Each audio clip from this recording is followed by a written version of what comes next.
Miatta, my point is that if we don't go on holiday at the moment, then travel will end up being the domain for the rich, the elite and the powerful. Because honestly, the entire travel industry is on its knees. But be honest, Miatta, do you judge me at all for my decision to go abroad? No, look, I don't judge you. I think different people have different risk appetite in this pandemic, and there'll be some people that, are broadly relaxed about it, and other people that will be more cautious. And I think that's absolutely right. I think where we do need guidance is where, the scientists and the government takes a view on whether that the risk is too high in any particular instance. But I think people have to sort of, make the choices that are right for them. And if you felt comfortable to travel abroad, if you were doing it safely, I think that's absolutely fine. Others wouldn't feel so comfortable, and that's okay as well. I think it's very sad, and part of me, and you might think this is ironic, Miatta, given my views on Brexit, but part of me wishes that we could take a more pan-European approach, at least, to travel. Because, our borders, apart from the UK, the borders are pretty invisible, aren't they, really? Because you can't stop COVID from borders doesn't stop COVID. Well, it is rather ironic that you say that. You'd think that.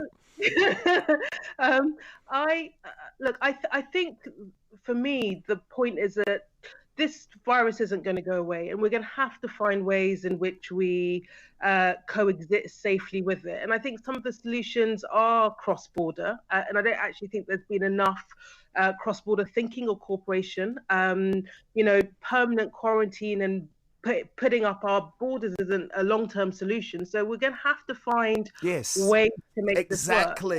Exactly. That is the point, because what if there is not a vaccine for a year?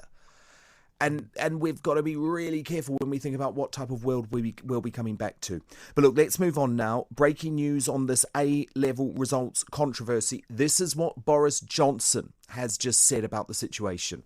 Obviously, it was going to be very difficult in the absence of formal, proper exams this year of the kind that we normally have because of the virus. We've had to put in the system we have. I do think it's robust.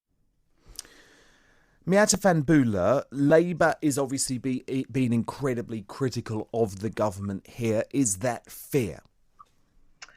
So I think it is fair to be critical. And the reason I say this is, for me, the thing that's particularly worrying about this is that it looks like, based on the data, that kids from disadvantaged backgrounds are being penalised by the algorithm that's being used to moderate.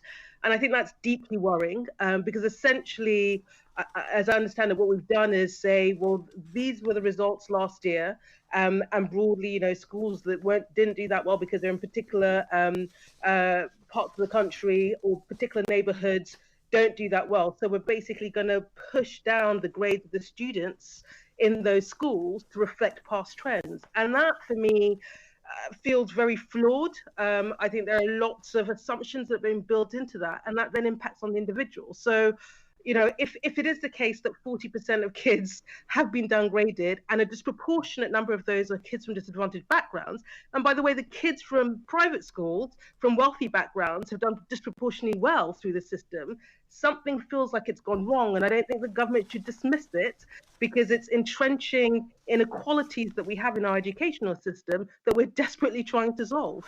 Well, it's interesting you say that, Miatta, because I put this very question to Nick Gibbs, the Minister of State for School Standards, earlier in the show. This was his response. What this evidence today shows that the students from all backgrounds have not been disadvantaged by this awarding process. And that's something that did affect the Scottish process, and it hasn't happened in this country.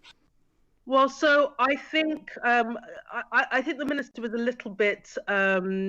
I think he was underplaying it a bit. So the trend that we see in Scotland is far more pronounced than in the UK, but the data that's come from Ofqual suggests that there is also a bias in the UK figure. It's just not as bad as Scotland. And for me, any bias is a bias. The point about more kids from disadvantaged backgrounds going to university is a positive thing, but that's because there are just lots of students that are deferring going to university this year, so there are just more places per student. The flaws in our moderation system are still there. And by the way, if we need to replicate this moderation system in subsequent years, we've got to get it right. And it's clearly not right now. So what do you think Labour should have done? What do you think would have been done differently by Labour? Or what do you think the government, I guess I should say, Miatta, what should they have done differently? So I don't think it's malicious. I think it's a technical problem. I think they were trying to find a way of even-handedly moderating. They used, as I understand, an algorithm which is pretty dodgy anyway, because there are lots of data assumptions that are put in that are not always accurate. They've tried to do it fairly, but they clearly have built in a bias within the way that they've done it. They need to go back and fix it.